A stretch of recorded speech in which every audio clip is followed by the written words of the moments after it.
ಮಾಡೋಣ.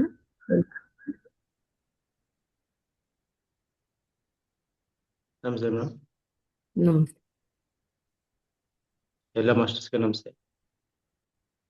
ಮೊದಲನೇದಾಗಿ ಪತ್ರಿಕೆ ಗುರುಗಳಿಗೆ ನಮಸ್ಕರಿಸುತ್ತಾ ಜೂಮ್ ಮತ್ತು ಯೂಟ್ಯೂಬ್ನಲ್ಲಿ ವೀಕ್ಷಿಸುತ್ತಿರುವ ಎಲ್ಲ ಆತ್ಮ ಬಂಧುಗಳಿಗೆ ನಮಸ್ಕರಿಸುತ್ತಾ ಈ ದಿವಸ ಧರ್ಮ ಅಂದ್ರೆ ಏನು ಅನ್ನೋದ್ರ ಬಗ್ಗೆ ಪತ್ರಿಕೆ ಗುರುಗಳು ತಿಳಿಸಿರುವ ವಿಷಯವನ್ನು ತಿಳ್ಕೊಳ್ಳೋದು. ಈಗಾಗಲೇ ನಿನ್ನೆ ಈ ಧರ್ಮ ಇದ್ರ ಬಗ್ಗೆ ಚನ್ನಬಸವೇಶ್ವರರು ತುಂಬಾ ಅದ್ಭುತವಾಗಿ ತಿಳಿಸಿದ್ರು. ಅದು ನಾನು ಫಸ್ಟ್ ಸರಿಯಾಗಿ ಕೇಳಿಸ್ಕೊಳ್ಳಿಲ್ಲ, ಧ್ಯಾನದಲ್ಲಿದ್ದೆ, ಅರ್ಧಂಬರ್ಧ ಕೇಳಿಸಿದೆ. ನಂತರ ಅದನ್ನ ಹಾಕೊಂಡು ಕೇಳಿದಾಗ ಒಂದೊಂದು ಪದಗಳು ಅಷ್ಟು ಆಳವಾಗಿ ತುಂಬಾ ಅದ್ಭುತವಾಗಿತ್ತು. ನಾನು ಆಮೇಲೆ ಸರ್ಗೆ ಫೋನ್ ಮಾಡಿ ಹೇಳಿದೆ, ಸರ್ ಇಷ್ಟೊಂದು ಅದ್ಭುತವಾಗಿತ್ತು ಅಂತ. ಅದಕ್ಕೆ ಸರ್ ನನಗೂ ಗೊತ್ತಿಲ್ಲ, ಅದು ಚಾನಲಿಂಗ್ ಮೆಸೇಜ್ ಅಂತ ಹೇಳಿದ್ರು. ನಿನ್ನೆ ಬಂದಿರೋದನ್ನ ಎಲ್ಲ ಮಾಸ್ಟರ್ಸ್ ದಯವಿಟ್ಟು ಇನ್ನೊಂದ್ಸಲ ಈ ಧರ್ಮ ಅನ್ನೋದ್ರ ಬಗ್ಗೆ ಕೇಳಿದ್ರೆ ತುಂಬಾ ಅದ್ಭುತವಾಗಿದೆ. ಚಾನಲಿಂಗ್ ಮೆಸೇಜ್ ಮೂಲಕ ಬಂದಿರೋದು ನಿನ್ನೆ ಅದೇ ಅಜ್ಞಾನ. ಈ ದಿವಸ ಇನ್ನೊಂದು ರೀತಿಯಲ್ಲಿ ಅದ್ಭುತವಾಗಿ ಪತ್ರಿಜಿ ಗುರುಗಳು ನಮ್ಮ ಹಿಂದೂ ಧರ್ಮದ ಬಗ್ಗೆ ತುಂಬಾ ಅದ್ಭುತವಾಗಿ ತಿಳಿಸಿದ್ದಾರೆ. ಇದುವರೆಗೆ ನಾವು ಏನೇನು ತಿಳ್ಕೊಂಡಿದ್ವೋ, ಯಾವುದೇ ಗ್ರಂಥಗಳಲ್ಲಿ ಇದುವರೆಗೆ ಏನೇನು ಲಭ್ಯ ಇತ್ತು ಹಿಂದೂ ಧರ್ಮದ ಬಗ್ಗೆ, ಸಾವಿರಾರು ವರ್ಷಗಳ ಇತಿಹಾಸ ಇರುವ ಹಿಂದೂ ಧರ್ಮ, ವೇದಗಳ ಕಾಲದಿಂದ ಋಷಿಮುನಿಗಳು, ಅದಕ್ಕೆ ಎಷ್ಟು ವರ್ಷಗಳಿಂದ ಇದುವರೆಗೂ ಇಸ್ವಿನೇ ಗೊತ್ತಿಲ್ಲ ಹಿಂದೂ ಧರ್ಮಕ್ಕೆ, ಅಷ್ಟು ಪುರಾತನ ಸನಾತನವಾಗಿದೆ. ಇಂಥ ಮಹಾನ್ ಧರ್ಮದ ಬಗ್ಗೆ ಸಾವಿರಾರು ಜನ ದೊಡ್ಡ ದೊಡ್ಡ ಮಹಾ ತಪಸ್ವಿಗಳು, ಋಷಿಗಳು, ಗುರುಗಳು, ಅವತಾರ ಪುರುಷರು ವ್ಯಾಖ್ಯಾನ ನೀಡಿದರೆ, ಧರ್ಮ ಗ್ರಂಥಗಳನ್ನು ರಚಿಸಿದರೆ, ಭಾಷ್ಯಗಳಿದೆ. ಶಂಕರಾಚಾರ್ಯರಾಗ್ಬೋದು, ಆಚಾರ್ಯರು, ರಾಮಾನುಜಾಚಾರ್ಯರು, ಇನ್ನು ಮಹಾನ್ ದೊಡ್ಡ ಗುರುಗಳು.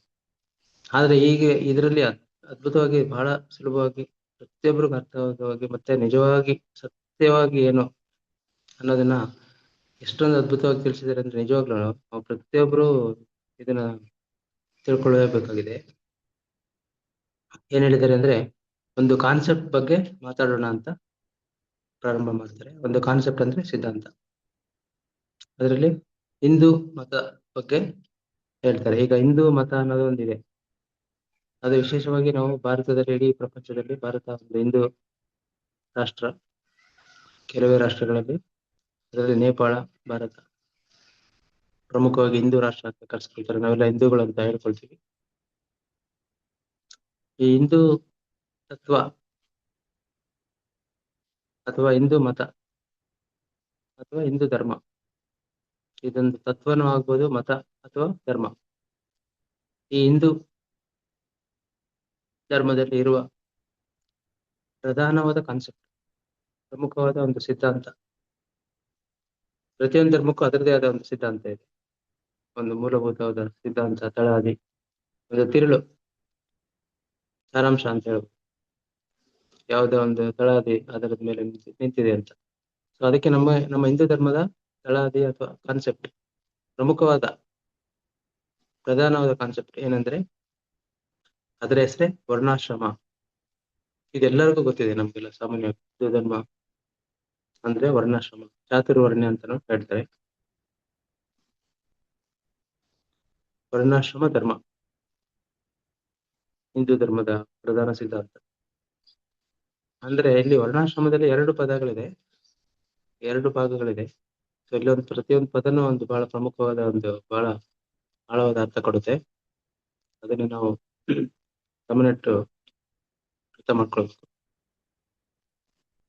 ವರ್ಣ ಮತ್ತು ಆಶ್ರಮ, ವರ್ಣಾಶ್ರಮ ಅಂತ ಇರುವ ಪದದಲ್ಲಿ ಎರಡು ಬೇರೆ ಬತ್ತೆ, ಎರಡು ಭಾಗಗಳು, ವರ್ಣ ಮತ್ತು ಆಶ್ರಮ. ಇದರ ಆಧಾರದ ಮೇಲೆ ಧರ್ಮ ಬದಲಾಗ್ತಾ ಇರುತ್ತೆ. ಇಲ್ಲಿ ಹಿಂದೂ ಧರ್ಮ, ವರ್ಣಾಶ್ರಮ ಧರ್ಮ ಅಂದ್ರೆ ಇದು ಬದಲಾಗ್ತಾ ಇರುತ್ತೆ ಸ್ಥಿತಿಗಳ ಆಧಾರದ ಮೇಲೆ, ವರ್ಣ ಮತ್ತು ಆಶ್ರಮ. ಇದನ್ನು ಮತ್ತೆ ವಿವರಿಸ್ತಾರೆ ಮುಂದೆ. ಈಗ ಮೊದಲನೇದಾಗಿ ಧರ್ಮ ಅಂದ್ರೆ ಏನು, ಇದು ಸಾಮಾನ್ಯವಾಗಿ ನಾವು ತಿಳ್ಕೊಳ್ಬೇಕು. ಮೂಲಭೂತವಾಗಿ ಧರ್ಮ ಅಂದ್ರೆ ದೊಡ್ಡ ದೊಡ್ಡ ವ್ಯಾಖ್ಯಾನಗಳು, ಅದಕ್ಕೆ ದೊಡ್ಡ ದೊಡ್ಡ ವಿವರಣೆಗಳಿದೆ, ಗ್ರಂಥಗಳು. ಅಷ್ಟೆಲ್ಲ ಬೇಡ, ತುಂಬಾ ಸರಳವಾಗಿ ಎರಡೇ ವಾಕ್ಯಗಳಲ್ಲಿ ತಿಳ್ಕೊಳ್ಬೇಕಾಗಿರೋದು ಧರ್ಮ ಅಂದ್ರೆ ಏನಂತೆ, ಏನು ಮಾಡ್ಬೇಕು ಏನು ಮಾಡಬಾರ್ದು ಅಂತ ತಿಳ್ಕೊಳ್ಳೋದೇ ಧರ್ಮ. ಅಷ್ಟು ಬಿಟ್ರೆ ಬೇರೆ ಏನಿಲ್ಲ. ಯಾಕೆಂದ್ರೆ ಈ ಧರ್ಮ ಅನ್ನೋದನ್ನ ತಿಳಿದೇ ಇದ್ದವನು, ಧರ್ಮ ಅಂತ ಯಾರು ತಿಳಿದುಕೊಳ್ಳೋರು ಅವರು ಏನ್ ಮಾಡ್ಬೇಕು ಅದನ್ನ ಮಾಡಲ್ಲ, ಏನ್ ಮಾಡಬಾರ್ದು ಅದನ್ನ ಮಾಡ್ತಾರೆ, ಧರ್ಮ ತಿಳಿದೇ ಇದ್ದವ್ರು. ಅದೇ ಧರ್ಮವನ್ನ ತಿಳಿದುಕೊಂಡವರು ಕರೆಕ್ಟ್ ಆಗಿ ಏನ್ ಮಾಡ್ಬೇಕು ಅದನ್ನ ಮಾಡ್ತಾರೆ, ಏನ್ ಮಾಡಬಾರ್ದು ಅದನ್ನ ಮಾಡೋದಿಲ್ಲ. ಅದೇ ರೀತಿ ಧರ್ಮವನ್ನ ತಿಳಿದುಕೊಂಡವರು ತಮ್ಮ ಜೀವನದಲ್ಲಿ ಒಂದು ಸರಿಯಾದ ದಾರಿಯಲ್ಲಿ, ಸರಿಯಾದ ಮಾರ್ಗದಲ್ಲಿ ನಡೆಯುತ್ತಾರೆ. ಇದು ಹೇಗೆ ಉದಾಹರಣೆಯನ್ನು ಕೊಡ್ತಾರೆ, ಗೂಗಲ್ ಸರ್ಚ್. ಈಗ ನಾವು ಯಾವುದೇ ಒಂದು ಸ್ಥಳಕ್ಕೆ ಹೋಗ್ಬೇಕಾದ್ರೆ ಸಣ್ಣ ಪುಟ್ಟ ಹಳ್ಳಿ ಆದ್ರೆ ಪರವಾಗಿಲ್ಲ, ಆದ್ರೆ ನಗರಗಳಲ್ಲಿ ಈಗ ದೊಡ್ಡದಾಗಿ ಬೆಳೆದಿದೆ ಅಂದ್ರೆ ಎಷ್ಟೊಂದು ವಿಸ್ತಾರವಾಗಿದೆ, ಯಾವುದು ಬೀದಿಗಳು, ರಸ್ತೆಗಳು, ಏರಿಯಾ ಗೊತ್ತೇ ಆಗಲ್ಲ. ಅದಕ್ಕೆ ಲೊಕೇಶನ್ ಅನ್ನೋದು ಈಗ ಬಹಳ ಅದ್ಭುತವಾದ ಒಂದು ಟೆಕ್ನಾಲಜಿ ಬಂದು ಪ್ರತಿಯೊಬ್ಬರಿಗೂ ಬಹಳ ಅದ್ಭುತವಾಗಿ ಪ್ರಯೋಜನ ಆಗ್ತದೆ. ಈ ಲೊಕೇಶನ್ ಶೇರ್ ಮಾಡ್ತಾರೆ ಎಲ್ಲರೂ. ಯಾವುದೇ ಈಗ ನಾವು ಪ್ರತಿಯೊಂದು ನಮ್ಮ ಒಂದು ಧ್ಯಾನದ ಒಂದು ಕಾರ್ಯಕ್ರಮ ಇದ್ದಾಗ, ಯಾವುದೇ ಒಂದು ಮನೆ ಧ್ಯಾನ ಆಗ್ಬೋದು, ಯಾವುದೇ ಒಂದು ಸ್ಥಳದಲ್ಲಿ ಧ್ಯಾನ ಕಾರ್ಯಕ್ರಮ ಇದ್ದಾಗ ಲೊಕೇಶನ್ ಸಾಮಾನ್ಯವಾಗಿ ಹಾಕಿ ಹಾಕ್ತಿವಿ. ಆ ಲೊಕೇಶನ್ ಇದ್ರೆ ಗೂಗಲ್ ಅಲ್ಲಿ ಹಾಕಿದ್ರೆ ಈಸಿಯಾಗಿ ಕರ್ಕೊಂಡು ಹೋಗುತ್ತೆ, ರೂಟ್ ಕರೆಕ್ಟ್ ಆಗಿ ಕರ್ಕೊಂಡು ಹೋಗುತ್ತೆ. 99% ಹೆಚ್ಚು ಕಡಿಮೆ ಎಲ್ಲ ಒಂದೆರಡು ಸೆಕ್ಷನ್, ಒಂದೆರಡು ಘಟನೆಗಳಲ್ಲಿ ಸ್ವಲ್ಪ ವ್ಯತ್ಯಾಸ ಆಗೋದು ಬಿಟ್ರೆ ಸಾಮಾನ್ಯವಾಗಿ 199% ಅಕ್ಯುರೇಟ್ ಆಗಿ ಕರೆಕ್ಟ್ ಆಗಿ ನಮಗೆ ಲೊಕೇಶನ್ಗೆ ಕರ್ಕೊಂಡು ಹೋಗುತ್ತೆ. ನಾವು ನಿಶ್ಚಿಂತೆಯಿಂದ ಕರೆಕ್ಟ್ ಲೊಕೇಶನ್ಗೆ ಹೋಗಿ ತಲುಪ್ತೀವಿ, ಎಲ್ಲಿ ಹೋಗ್ಬೇಕು ಅಲ್ಲಿ ಹೋಗ್ತೀವಿ, ದಾರಿ ತಪ್ಪಲ್ಲ. ಇಲ್ಲದೆ ಇದ್ರೆ ಏನಾಗುತ್ತೆ ಅಂದ್ರೆ ನಾವು ಈ ಒಂದು ವೇಳೆ ಗೂಗಲ್ ಇಲ್ಲದೆ ಇದ್ರೆ ನಾವು ಇವ್ರನ್ನ ಅಲ್ಲಿ ಹತ್ರದವ್ರನ್ನ ಗೊತ್ತಿದ್ದವ್ರನ್ನೆಲ್ಲ ಹತ್ರ ಹೋಗಿ ಕೇಳ್ಕೊಂಡು ಅಡ್ರೆಸ್ ಹೋಗ್ಬೇಕಾಗತ್ತೆ. ಒಂದು ವೇಳೆ ಅವ್ರು ಸರಿಯಾಗಿ ಹೇಳಿದ್ರೆ ಪರವಾಗಿಲ್ಲ, ಅವ್ರು ತಪ್ಪು ಹೇಳಿದ್ರೆ ನಾವು ಊರೆಲ್ಲ ತಿರುಗ್ತಾ ಇರ್ಬೇಕಾಗುತ್ತೆ. ಸರಿಯಾದ ಒಂದು ದಾರಿ ಹೇಳದೆ ಹೋದ್ರೆ ಎಲ್ಲೆಲ್ಲ ತಿರುಗ್ತಾ ಇರ್ಬೇಕಾಗುತ್ತೆ. ಇದಕ್ಕೆ ಒಂದೇ ಒಂದು ಉದಾಹರಣೆ. ಇನ್ನೊಂದು, ನಾನು ಪರಮಹಂಸ ಯೋಗಾನಂದರ ಪುಸ್ತಕದಲ್ಲಿ ಒಂದು ಅಧ್ಯಾಯದಲ್ಲಿ ಪರಮಹಂಸ ಯೋಗಾನಂದರು ಒಬ್ಬ ಲಹರಿ ಮಹರ್ಷಿಯವರ ರಾಮಚರಣ ಅನ್ನೋರ ಒಬ್ಬ ಮಹಾನ್ ಸಂತ, ಅವ್ರು ನಿದ್ರಿಸದ ಸಂತ ಅಂತ, ಅವ್ರನ್ನ ನೋಡ್ಬೇಕಾಗಿರುತ್ತೆ. ಅವರು ಹೋಗ್ತಾರೆ, ಅವರು ಒಂದು ಊರಿಗೆ ಹೋಗ್ತಾರೆ, ಇರೋ ಊರಲ್ಲಿ. ಅಲ್ಲಿ ಹೋಗಿ ಒಬ್ರನ್ನ ಕೇಳ್ತಾರೆ ವಿಳಾಸ. ಅವನೇನ್ ಹೇಳ್ತಾನೆ, ಅವನು ಯಾವ್ದೋ ಅನ್ಯಮನಸ್ಕನಾಗಿರ್ತಾನೆ, ಒಬ್ಬ ರೈತ. ಅವನು ಈಗ ನೇರವಾಗಿ ಹೋಗಿ ಎಡಕ್ಕೆ ತಿರ್ಕೊಂಡ್ಬಿಡ್ತಾನೆ. ಇವ್ರು ಪಾಪ ಹೋಗ್ತಾರೆ ನಡ್ಕೊಂಡು. ಆ ಕಾಲದಲ್ಲಿ ಎಲ್ಲ ಯಾವ್ದು ಅಲ್ಲಿ ಇದಿಲ್ಲ, ಈಗಿನ ರೀತಿಯಲ್ಲಿ ಆಟೋ ಆಗ್ಲಿ ಕಾರ್ ಆಗ್ಲಿ ಯಾವುದೇ ಸಾರಿಗೆ ವ್ಯವಸ್ಥೆ ಇರ್ತಿರ್ಲಿಲ್ಲ, ನಡ್ಕೊಂಡೇ ಹೋಗ್ಬೇಕಿತ್ತು. ಅವರು ನಡ್ಕೊಂಡು ಎಡಕ್ಕೆ ಹೋಗ್ತಾರೆ. ಎಷ್ಟು ಕಿಲೋಮೀಟರ್ ಆದ್ರೂ ಸಿಗ್ತಾನೆ ಇಲ್ಲ, ಕತ್ಲೆ ಆಗೋಗುತ್ತೆ ಪಾಪ. ಅವ್ರು ನಡೆದು ಸಾಕಾಗಿ ಕೊನೆಗೆ ಯಾವ್ದೋ ಒಂದು ಚಿಕ್ಕದಾಗಿ ಒಂದು ಬೆಳಕು ಕಾಣೋ ಒಂದು ಮನೆ ಹತ್ರ ಹೋದಾಗ ಅಲ್ಲಿ ಮನೆಯವರು ಅನುಮಾನ ಪಡ್ತಾರೆ, ಇವ್ನ್ಯಾರೋ ಎರಡು ಕರ ಇರ್ಬೋದು, ಕಳ್ಳ ಇರ್ಬೋದು ಅಂತ ಸಂಶಯಿಸ್ತಾರೆ ಅವ್ರನ್ನ ತುಂಬಾ. ಆದ್ರೆ ಇವರು ವಿವರವಾಗಿ ತಮ್ಮ ಪರಿಸ್ಥಿತಿನ ಹೇಳ್ಕೊಂಡಾಗ ಅವ್ನ ನಂಬಿಕೆ ಬಂದು ಕರ್ಕೊಂಡೋಗಿ ಅವ್ರನ್ನ ಒಳ್ಳೆ ರೀತಿಯಲ್ಲಿ ಉಪಚರಿಸಿ ಆಶ್ರಯ ಕೊಟ್ಟು ಊಟ ಅಲ್ಲಿ ಕೊಟ್ಟು ಮಲಗಿಸಿ ನೆಕ್ಸ್ಟ್ ಕರೆಕ್ಟ್ ಆಗಿ ಅಡ್ರೆಸ್ ಹೇಳ್ತಾರೆ. ನೀನು ಎಡಕ್ಕಲ್ಲ ತಿರುಗಬೇಕಾಗಿರೋದು, ತಪ್ಪಾಗಿ ಹೇಳಿದ್ದಾರೆ, ನೀನ್ ಬಲಕ್ಕೆ ತಿರುಗಬೇಕಿತ್ತು ಅಂತ. ಸರಿ, ಮತ್ತೆ ಇವರು ಹೋಗ್ತಾರೆ. ಕೊನೆಗೆ ಎಷ್ಟು ಅಂದ್ರೆ ಅವರೇ ಬಂದು ಇವ್ರನ್ನ ಮೀಟ್ ಮಾಡ್ತಾರೆ, ಸಂತರು. ಅವರಿಗೆ ಇದು ಗೊತ್ತಾಗಿರುತ್ತೆ, ಅವ್ರಿಗೆಲ್ಲ ಮಹಾನ್ ದೊಡ್ಡ ಸಂತರು. ಅವ್ರಿಗೆ ಇವ್ರ ಬಗ್ಗೆ ಆಗಿಂದ ಇತ್ತು, ಏನಾಯ್ತು ಎಲ್ಲ ಹೇಳ್ತಾರೆ. ಅದಕ್ಕೊಂದು ಕಾರಣ ಇರುತ್ತೆ, ಇವ್ರು ಯಾವ್ದೋ ಒಂದು ತಪ್ಪು ಮನಸ್ಥಿತಿಯಿಂದ ಅಲ್ಲಿ ಬಂದಿರ್ತಾರೆ, ಅದಕ್ಕೆ ಅವ್ರಿಗೆ ಆ ರೀತಿ ತಪ್ಪಾಗಿ ಹೋಗಕ್ಕೆ ಕಾರಣ ಆಗಿರುತ್ತೆ. ಇದೊಂದು ಉದಾಹರಣೆ. ಒಂದು ಬರೀ ಬಲಕ್ಕೆ ತಿರುಗೋ ಬದಲು ಎಡಕ್ಕೆ ತಿರುಗಿದ್ರಿಂದ ಅಷ್ಟೆಲ್ಲ ದೊಡ್ಡ ಸಮಸ್ಯೆ ಆಗಿ ಆಯ್ತು. ಹಾಗೆ ಧರ್ಮ ತಿಳಿದೇ ಇದ್ರೆ ಏನೇನೋ ಮಾಡ್ತಿರ್ತಾನೆ, ಏನ್ ಮಾಡ್ತಿರ್ತಾನೆ ಅಂತ ಅವನಿಗೆ ಗೊತ್ತಿರಲ್ಲ, ಯಾವ್ದು ಸರಿ ಯಾವ್ದು ತಪ್ಪು ಅಂತಾನೆ ಗೊತ್ತಿರಲ್ಲ. ಸುಮ್ಮನೆ ಒಟ್ಟಿನಲ್ಲಿ ಒಂದು ಕುರುಡೆತ್ತು ಹಳ್ಳಕ್ಕೆ ಬಿದ್ದಂತೆ. ಅವ್ರ ಪರಿಸ್ಥಿತಿ ಕುರುಡೆತ್ತು ದಾರಿ ಕಾಣಿಸಲ್ಲ, ಹಳ್ಳಕ್ಕೆ ಬಿದ್ರೆ ಇನ್ನು ಮುಗಿದೋಯ್ತು, ಇನ್ನು ಎದ್ದೇಳೋದು ಹೇಗೆ, ಕಣ್ಣು ಕಾಣದೆ. ಹಾಗೆ ಒಬ್ಬ ಧರ್ಮ ಗೊತ್ತಿಲ್ಲದೆ ಇದ್ದವ್ರ ಪರಿಸ್ಥಿತಿ ಈಗ ನಡೀತಿರೋದು ಈ ಪ್ರಪಂಚದಲ್ಲಿ ಹೆಚ್ಚಿಗೆ ಅಂದ್ರೆ ಅದೇ ನಡೀತದೆ. ಯಾರಿಗೂ ಏನು ಗೊತ್ತಿಲ್ಲ, ಸುಮ್ಮನೆ ತಮ್ಮಷ್ಟು ತಾನೇ ಮನಸ್ಸಿಗೆ ಬಂದಂಗೆ ಯಾವ್ದು ಸರಿ ಯಾವ್ದು ತಪ್ಪು ಅಂತ ಹೇಳ್ತಾನೆ. ತಪ್ಪು ಮಾರ್ಗದಲ್ಲಿ ನಡೀತಾರೆ. ನೆಕ್ಸ್ಟ್ ಮುಂದೆ ವರ್ಣ ಅನ್ನೋದ್ರ ಅಂದ್ರೆ ಏನು ಅಂತ ತಿಳಿಸ್ತಾರೆ. ವರ್ಣಾಶ್ರಮನೇ ಹಿಂದೂ ಧರ್ಮದ ಸಿದ್ಧಾಂತ. ವರ್ಣದಲ್ಲಿ 2 ಬಂತು, ವರ್ಣ ಮತ್ತು ಆಶ್ರಮ. ಈಗ ವರ್ಣ ಅಂದ್ರೆ ಆತ್ಮನ ಒಂದು ಸ್ಥಿತಿ.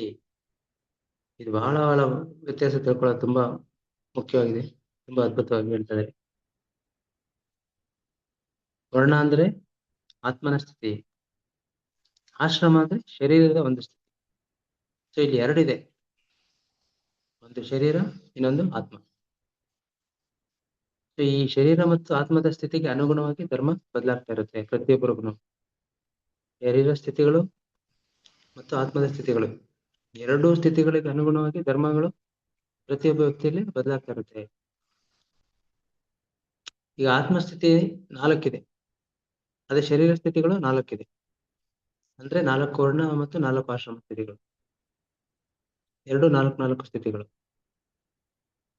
ಅದರಲ್ಲಿ ಒಂದು ಭಗವದ್ಗೀತೆಯಲ್ಲಿ ಶ್ಲೋಕ ಇದೆ, ಚಾತುರ್ವರ್ಣ್ಯಂ ಮಯ ಸೃಷ್ಟಂ ಗುಣಧರ್ಮ ವಿಭಾಗಶಃ ತತ್ವ ಕರ್ತಾರಮಸಿ ವಿದ್ಯಾ ಕರ್ತಾರಮಭಯಂ. ಭಗವದ್ಗೀತೆಯ ಶ್ಲೋಕ, ಚಾತುರ್ವರ್ಣ್ಯಂ ಮಯ ಸೃಷ್ಟಂ ಗುಣಕರ್ಮ ವಿಭಾಗಶಃ ತಸ್ಯ ಕರ್ತಾರಮಸಿ ವಿದ್ಯಾ ಕರ್ತಾರಮಭಯಂ. ಇದು ಭಗವದ್ಗೀತೆಯ ಶ್ಲೋಕ ಈ ಚಾತುರ್ವರ್ಣ್ಯದ ಬಗ್ಗೆ. ಅಂದ್ರೆ ಗುಣ ಆತ್ಮಕ್ಕೆ ಮತ್ತು ಕರ್ಮ ಶರೀರಕ್ಕೆ ಸಂಬಂಧಿಸಿದೆ. ಇವೆಲ್ಲ ಇದ್ರೂ ಕೂಡ ಇಲ್ಲದಾಗೆ ಅಂತ ನಾವು ತಿಳ್ಕೊಬೇಕು. ಎಲ್ಲ ಇದೆ ಆದ್ರೆ ಏನೂ ಇಲ್ಲ, ಆ ಸ್ಥಿತಿಯಲ್ಲಿ ನಾವು ಇರ್ಬೇಕು. ಇದೊಂದು ಬಹಳ ಪ್ರಮುಖವಾಗಿ ನಾವು ತಿಳ್ಕೊಳ್ಬೇಕಾಗಿರೋ ವಿಷಯ. ಎಲ್ಲವೂ ಇದ್ದು ನಾವು ಇಲ್ದಂಗೆ ಇರ್ಬೇಕು. ಈಗ 4 ವರ್ಣ ಮತ್ತು 4 ಆಶ್ರಮ ಇದೆ, ಆದ್ರೆ ಇವೆಲ್ಲನೂ ಏನೂ ಇಲ್ಲ, ಇದೆ ಮತ್ತೆ ಇಲ್ಲ, ಈ 2 ಸ್ಥಿತಿಯಲ್ಲಿ ಎಚ್ಚರದಲ್ಲಿ ಅವೇರ್ನೆಸ್ ಅಲ್ಲಿ ನಾವು ಇರ್ಬೇಕು, ಇದ್ದು ಇಲ್ಲದಂತೆ ಇರ್ಬೇಕು ಅಂತ. ಮೊದಲು ಏನಿದೆ ಅಂತ ತಿಳಿದುಕೊಂಡು ನಂತರ ಅವೆಲ್ಲವನ್ನು ಇಲ್ಲದಾಗೆ ಮಾಡ್ಕೊಳ್ಬೇಕು. ಈ ಶ್ಲೋಕ ಬಹಳ ಮುಖ್ಯ ಈ ಭಗವದ್ಗೀತೆಯಲ್ಲಿ. ನಾವು ಇವೆಲ್ಲವುಗಳಿಗೆ ಕರ್ತೃ ಆದ್ರೂ ಕೂಡ ಅಕರ್ತೃ ಅಂತ ತಿಳಿದುಕೊಳ್ಳಬೇಕು. ಇಲ್ಲಿ ಕರ್ತೃ ನಾವೇ, ಮತ್ತೆ ಅದನ್ನ ಮತ್ತೆ ಇನ್ನೊಂದ್ಸಲ ತಕ್ಷಣನೇ ನಾವು ಅಕರ್ತೃ ಮಾಡ್ತಾ ಇರೋನು ನಾನೇ, ಆದ್ರೂ ಕೂಡ ನಾನು ಮಾಡಿಲ್ಲ ಅನ್ನೋದನ್ನ ಇಲ್ಲಿ ತಿಳ್ಕೊಳ್ಳೋದೇ ಬಹಳ ಮುಖ್ಯ. ಆ ಸ್ಥಿತಿಯಲ್ಲಿ ಇರೋದು.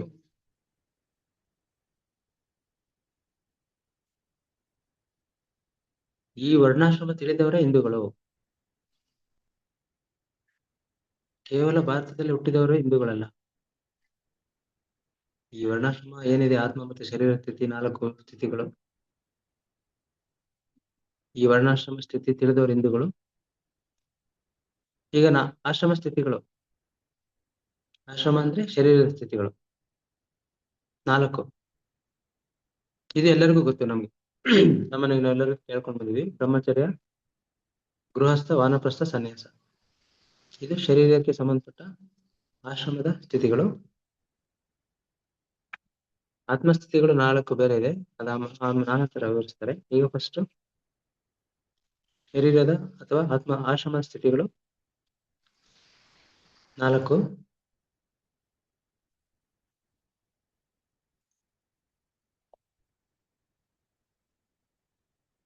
ಅದೇ ರೀತಿ ವರ್ಣ 4. ಇದು ಎಲ್ಲರಿಗೂ ನಮ್ಗೆ ಗೊತ್ತಿದೆ, ಶೂದ್ರ, ಕ್ಷತ್ರಿಯ, ವೈಶ್ಯ ಮತ್ತು ಬ್ರಾಹ್ಮಣ. ಈಗ ನಾನು ಶರೀರ ಮಾತ್ರ ಅಂದ್ಕೊಂಡ್ರೆ ಅವನು ಶೂದ್ರ. ಈಗ ಈ ಶೂದ್ರ, ಕ್ಷತ್ರಿಯ, ವೈಶ್ಯ, ಬ್ರಾಹ್ಮಣ ಅನ್ನೋದನ್ನ ಸಾಮಾನ್ಯವಾಗಿ ಎಲ್ಲರೂ ಅವ್ರವ್ರು ಮಾಡೋ ವೃತ್ತಿಗೆ ಅನುಸಾರವಾಗಿ ವ್ಯಾಖ್ಯಾನ ಮಾಡ್ಕೊಂಡು ಹೋಗಿದ್ದಾರೆ, ವಿಭಾಗ ಮಾಡಿದ್ದಾರೆ ಹಿಂದೂ ಧರ್ಮಗಳಲ್ಲಿ. ಶೂದ್ರ ಅಂದ್ರೆ ಎಲ್ಲ ಸೇವೆ ಮಾಡುವವರು ಯಾರ್ಯಾರು ಮಾಡ್ತಿದ್ದಾರೆ ಅವರೆಲ್ಲ ಶೂದ್ರರು. ಕ್ಷತ್ರಿಯ ಅಂದ್ರೆ ರಾಜ್ಯವನ್ನ ಆಳುವವರು. ವೈಶ್ಯರಂದ್ರೆ ವ್ಯಾಪಾರಸ್ಥರು. ಬ್ರಾಹ್ಮಣರಂದ್ರೆ ಅವರು ವಿದ್ಯೆಯನ್ನ ಬೋಧಿಸುವಂತವರು ಅಂತ ಹೇಳಿ 4 ವರ್ಣಗಳು ಮಾಡಿ ಅವ್ರವ್ರು ಮಾಡೋ ಕರ್ತವ್ಯದ ಅಥವಾ ಕೆಲಸದ ಆಧಾರಕ್ಕೆ ಅನುಗುಣವಾಗಿ ಇದುವರೆಗೂ ಎಲ್ಲ ವ್ಯಾಖ್ಯಾನ ವಿವರಗಳು ಮತ್ತೆ ಅದು ನಿಜವಾಗಿ ಅದೇ ರೀತಿ ನಡ್ಕೊಂಡು ಬರ್ತಾ ಇರೋದು. ಆದ್ರೆ ಸತ್ಯವಾಗಿ ಅಥವಾ ನಿಜವಾಗಿ ಇಲ್ಲಿ ಕರೆಕ್ಟ್ ಆಗಿ ವಿವರಿಸ್ತಾ ಹೋಗ್ತಿದ್ದಾರೆ. ಏನು ಅಂದ್ರೆ ಶೂದ್ರ ಅಂದ್ರೆ ಕೇವಲ ನಾನು ಶರೀರ ಮಾತ್ರ ಅಂತ ಅನ್ಕೊಂಡವರು ಶೂದ್ರ. ಆ ಶರೀರ ಸ್ಥಿತಿಯಲ್ಲಿ ಇರೋರೇ ಶೂದ್ರರು. ನೆಕ್ಸ್ಟ್ ಇದಕ್ಕೆ ಮನಸ್ಸು ಆಡ್ ಆಗುತ್ತೆ, ಸೇರ್ಕೊಳತ್ತೆ. ಶರೀರ ಮತ್ತು ಮನಸ್ಸು ಈ ಎರಡು ಸೇರ್ಕೊಂಡ್ರೆ ಯಾರು ಶರೀರ ಮತ್ತು ಮನಸ್ಸು ಎರಡರ ಜೊತೆಗೆ ಇರ್ತಾರೋ ಅವರು ವೈಶ್ಯ. ನೆಕ್ಸ್ಟ್ ಇದಕ್ಕೆ ಮತ್ತೆ ಇನ್ನೊಂದು ಸೇರ್ಕೊಳತ್ತೆ, ಶರೀರ ಮನಸ್ಸು ಮತ್ತೆ ಬುದ್ಧಿನೂ ಇದಕ್ಕೆ ಸೇರ್ಕೊಂಡ್ರೆ ಅವರು ಕ್ಷತ್ರಿಯರು. ಮುಂದುವರೆದು ಇನ್ನೊಂದು ಇದಕ್ಕೆ ಆತ್ಮ ಸೇರ್ಕೊಳತ್ತೆ, ಆಡ್ ಆಗುತ್ತೆ. ಶರೀರ ಆಯ್ತು, ನೆಕ್ಸ್ಟ್ ಮುಂದುವರೆದಂತ ಮನಸ್ಸಾಯ್ತು, ಅದಕ್ಕೆ ಮುಂದುವರೆದಂತ ಬುದ್ಧಿ ಸೇರ್ಕೊಳತ್ತೆ. ಇದಕ್ಕೆ ಕೊನೆಯದಾಗಿ ಪ್ರಮುಖವಾದ ಆತ್ಮ. ಈ ನಾಲ್ಕು ಸೇರ್ಕೊಂಡು ನಾಲ್ಕು ಯಾರು ಸ್ಥಿತಿಗಳನ್ನ ತಿಳ್ಕೊಂಡು ನಾವು ನಾಲ್ಕು ಕೂಡ ನಾನೇ ಅಂತ ಯಾರು ವ್ಯವಹರಿಸ್ತಾರೋ, ಜೀವಿಸ್ತಾರೋ, ಜ್ಞಾನದಲ್ಲಿ ಇರ್ತಾರೋ ಅವರು ಬ್ರಾಹ್ಮಣ. ಸೊ ಈ ರೀತಿ 4 ರೀತಿಯ ಸ್ಥಿತಿಗಳನ್ನು ತಿಳಿದುಕೊಂಡು ಅದೇ ರೀತಿ ಜೀವನ ಮಾಡುವ ಮನುಷ್ಯರುಗಳು ಇದ್ದಾರೆ. ಇದು ಅವರವರ ಆತ್ಮಸ್ಥಾಯಿನ ಅನುಸರಿಸಿ ಅವರವರ ಧರ್ಮ ಇರುತ್ತೆ. ಇಲ್ಲಿ 4 ಧರ್ಮಗಳು ಅಂತ ಹೇಳಿದ್ರು, ಧರ್ಮಗಳು ಬದಲಾಯಿಸ್ತಾ ಇರುತ್ತೆ ಅಂತ ಫಸ್ಟ್ ಪ್ರಾರಂಭದಲ್ಲಿ ಹೇಳ್ತಾ ಇದ್ರು.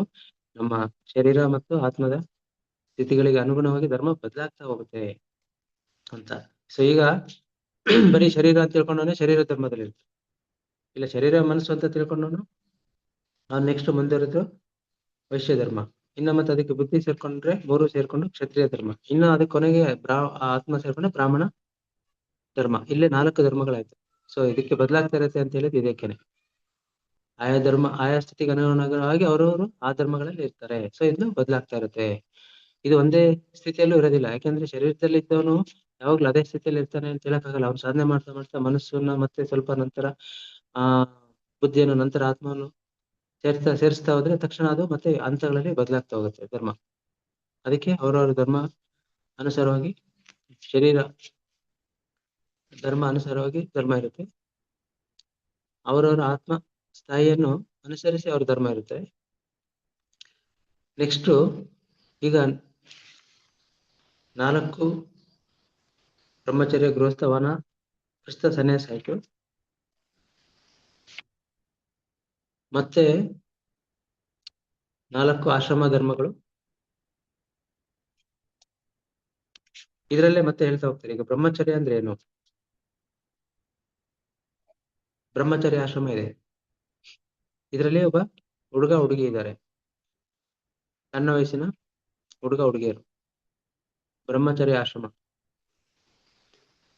ಅವರು ಇಡೀ ಪ್ರಪಂಚ ಎಲ್ಲ ತಿರ್ಗಾಡ್ಕೊಂಡಿರ್ಬೇಕಾ ಹೇಳ್ಕೊಂಡು ನಾವು ಹುಡುಗಿಯರು ಅಂತ? ಇಲ್ಲ. ಇವ್ರು ಏನ್ ಮಾಡ್ಬೇಕು? ಕಲ್ತ್ಕೊಳ್ಬೇಕು. ಬ್ರಹ್ಮಚರ್ಯ ಆಶ್ರಮ ಇರೋದು ಕಲಿಕೆಗೆ.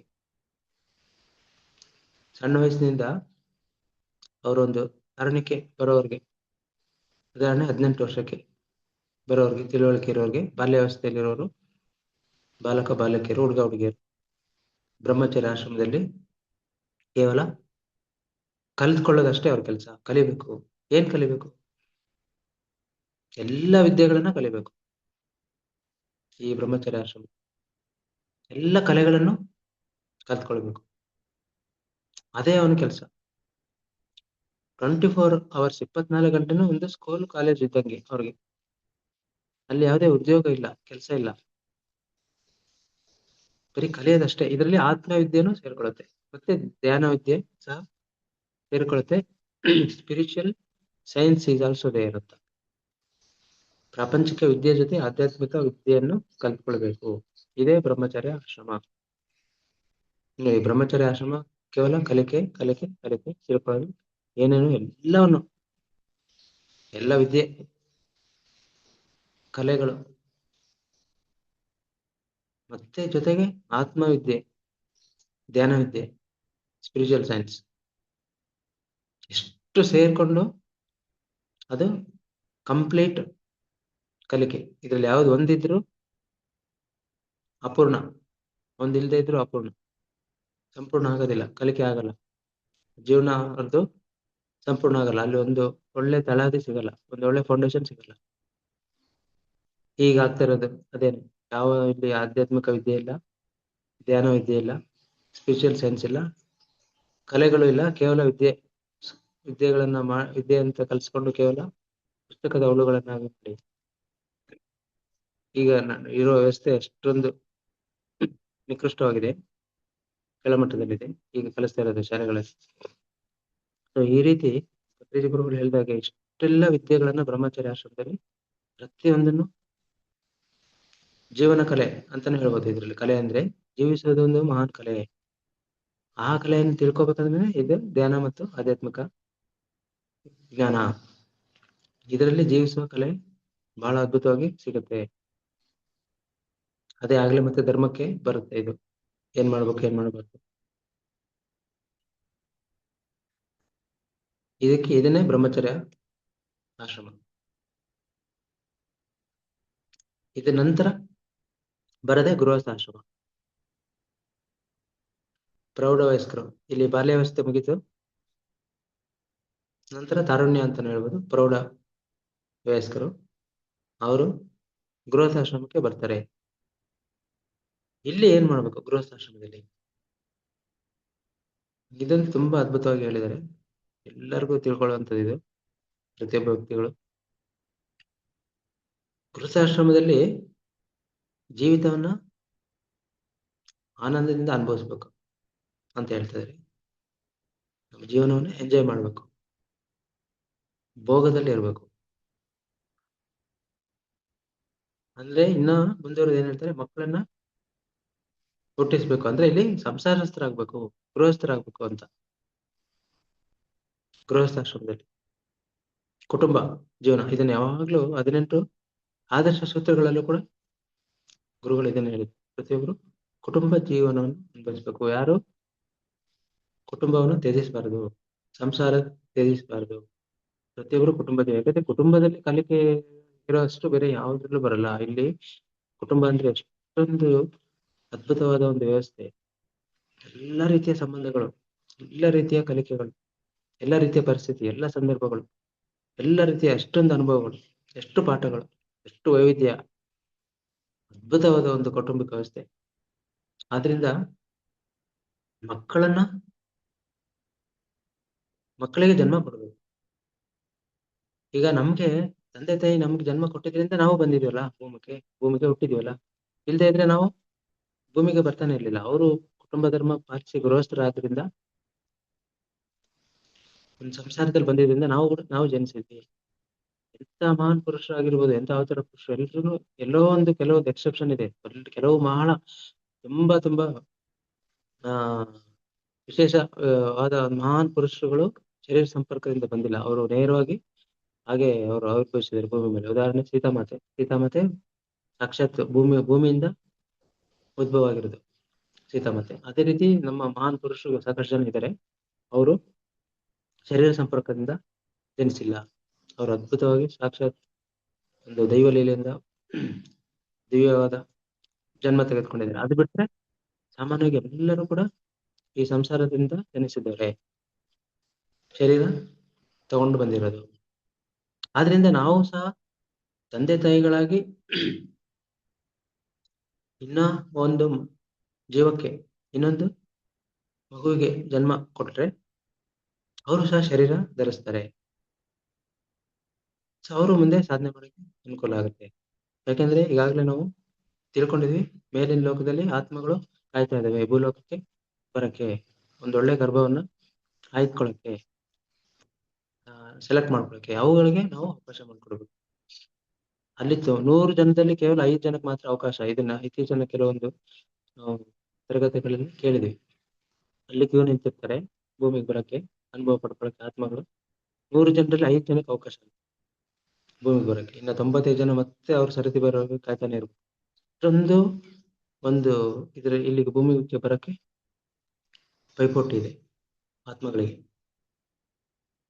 ಯಾಕೆಂದ್ರೆ ಭೂಲೋಕನೇ ಅಂತಿಮ, ಇಲ್ಲೇನೆ ನಾವು ಕಲಿಕೆಗೆ ಬರ್ಬೇಕು, ಬೇರೆ ಎಲ್ಲೂ ಇಲ್ಲ. ಯಾವುದೇ ಎಷ್ಟೇ ಲೋಕಗಳು, ಸತ್ಯ ಲೋಕಕ್ಕೆ ಹೋಗೋವರೆಗೂ ನಾವು ಭೂಲೋಕಕ್ಕೆ ಬರ್ಬೇಕು. ಇದೇ ಶಾಲೆ, ಇದೇ ಸ್ಕೂಲು, ಇದು ತಿಳ್ಕೊಳ್ಳೋದು ಪಾಠಶಾಲೆ, ಬೇರೆ ಎಲ್ಲೂ ಇಲ್ಲ. ಇದೇ ಅದ್ಭುತವಾಗಿ ಸೃಷ್ಟಿಯಾಗಿರುತ್ತೆ ಭೂಲೋಕ. ಆದ್ರಿಂದ ಪ್ರತಿಯೊಬ್ಬರು ಇಲ್ಲಿಗೆ ಬರಲೇಬೇಕು. ಅದಕ್ಕೆ ನಮ್ಗೆ ಮನುಷ್ಯ ಜನ್ಮ ಎಷ್ಟು ಶ್ರೇಷ್ಠ, ಅದಕ್ಕೆ ನಮ್ಗೆ ಈ ಜನ್ಮ ನಾವು ಸಾರ್ಥಕ ಪಡಿಸ್ಕೋಬೇಕು. ಇದೇ ಜನ್ಮದಲ್ಲೇ ಮತ್ತೆ ಕಾಯಬಾರ್ದು, ಮತ್ತೆ ಬರಕ್ಕೆ ಎಷ್ಟೊಂದು ಕಷ್ಟ ಪಡ್ಬೇಕು ಅಂತ ಬಹಳ ಪ್ರಮುಖವಾಗಿ ಹೇಳಿರೋದು.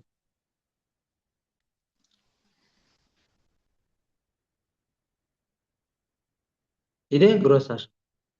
ಅದಕ್ಕೆ ಪ್ರತಿಯೊಬ್ಬ ಮನುಷ್ಯನು ಗೃಹಸ್ಥಾಶ್ರಮದಲ್ಲಿ ಇರಬೇಕು. ಈ ಭೂಮಿ ಮೇಲೆ ಹುಟ್ಟಿದವರು ಪ್ರತಿಯೊಬ್ಬರು ಇಲ್ಲಿ ಸ್ಪಷ್ಟವಾದ ಒಂದು ಸಂದೇಶ ಕೊಡ್ತಾ ಇದಾರೆ, ಒಂದು ಸ್ಪಷ್ಟವಾದ ಒಂದು ಮಾರ್ಗಸೂಚಿ ಇಲ್ಲಿ ಹೇಳ್ತಿದ್ದಾರೆ. ಪ್ರತಿಯೊಬ್ಬರು ಗೃಹಸ್ಥಾಶ್ರಮದಲ್ಲಿ ಇರಬೇಕು.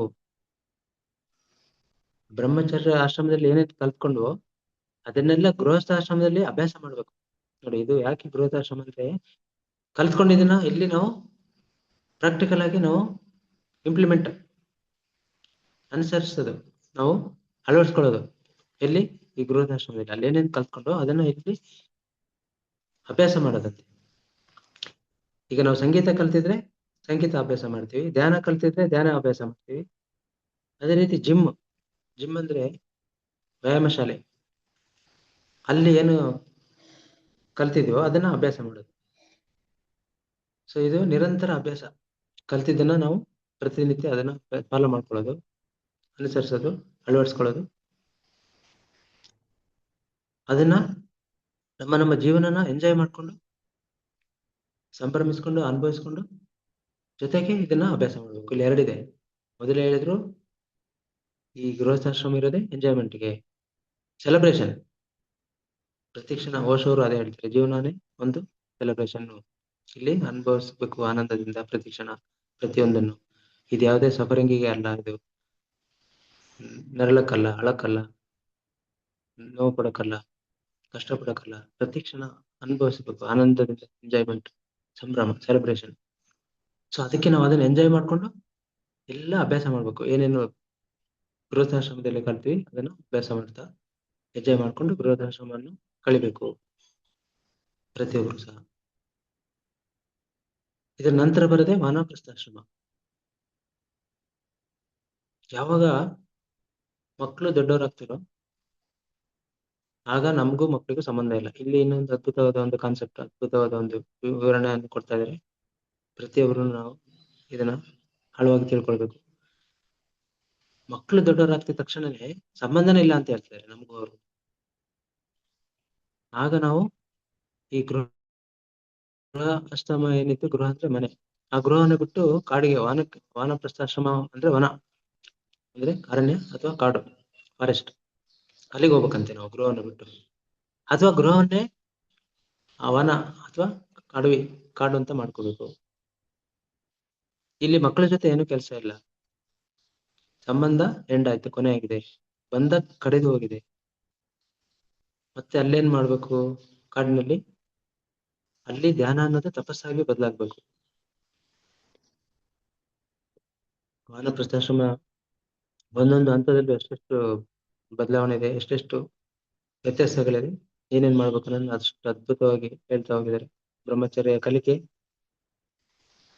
ಗೃಹಸ್ಥಾಶ್ರಮ ಆ ಕಲಿತಿದ್ದನ್ನ ಅಭ್ಯಾಸ ಮಾಡೋದು, ಪ್ಲಸ್ ಎಂಜಾಯ್ಮೆಂಟ್, ಮತ್ತೆ ಸಂಸಾರ ಮುಂದುವರ್ಸೋದು, ಮಕ್ಕಳಿಗೆ ಜನ್ಮ ಕೊಡೋದು. ಇದೆರಡು ನಂತರ ಮುಗಿದ ನಂತರ ವಾನಪ್ರಸ್ಥಾಶ್ರಮ, ಅಲ್ಲಿ ಮಕ್ಕಳು ದೊಡ್ಡವರಾಗಿರ್ತಾರೆ. ಇಲ್ಲಿ ಒಂದು ಮೆಚುರಿಟಿ ಸ್ಟೇಜ್,